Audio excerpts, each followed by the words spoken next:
বাহ, পুলিশ চমৎকার, সন্ত্রাসের পাহারাদার। বাংলাদেশের পুলিশ নিয়ে কথা বলতেছি আজকে। আমার মনে হয় হাত্তাল কিয়ামা, কিয়ামত পর্যন্ত এই পুলিশ প্রশাসন কখনোই, যে সরকার যখন ক্ষমতার মসনদে থাকে তাদের চাটুকারিতা করতে ছাড়বে না। কখনোই পুলিশ প্রশাসন কোন রাজনৈতিক গণ্ডির বেরিয়ে বা রাজনৈতিক গণ্ডির বাহিরে এসে পুলিশ প্রশাসনকে চালাতে পারবে না।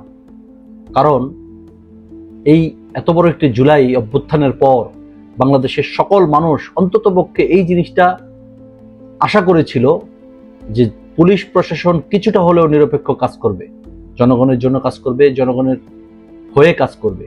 কিন্তু দেখেন, গত সরকারের সময়ও পুলিশ সরকারের চাটুকারিতা করেছে, সরকারের তাবেদারি করেছে। বর্তমান সময়ে এসেও ঠিক একই চরিত্র তারা দেখাচ্ছে। এতে করে বাংলাদেশের মানুষ কি আশা করতে পারে বলেন?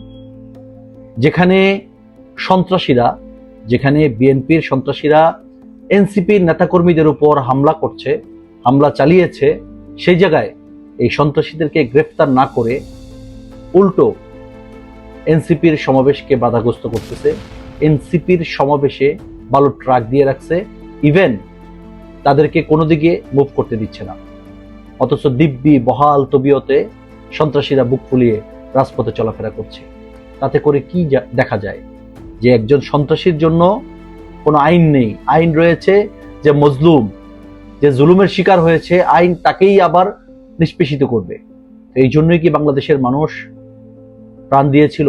এই জন্যই কি বাংলাদেশের মানুষ নতুন একটি রাষ্ট্র কায়েমের জন্য, নতুন সুন্দর একটি দেশ পরিচালনার জন্য বুকের তাজা রক্ত ঢেলে দিয়েছিল রাজপথে?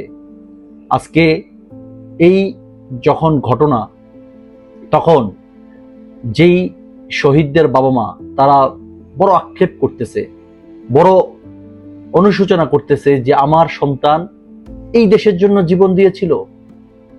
যদি আজকের ঘটনা এরকম না হয়ে যদি সুন্দর একটি রাষ্ট্র পরিচালিত হতো, যদি পুলিশ প্রশাসন সুন্দরভাবে ন্যায় প্রতিষ্ঠা করত, তাহলে হয়তোবা যে শহীদরা যাদের বাবা মাকে রেখে গেছে, যে শহীদদের বাবা মারা আজকে সন্তানের জন্য কান্না করছে, তারা হয়তো কিছুটা হলেও সান্ত্বনা পেত যে না, আমার সন্তান জীবন দেওয়ার বদলতে আমরা একটি সুষ্ঠু সুন্দর সমাজ ব্যবস্থা পেয়েছি।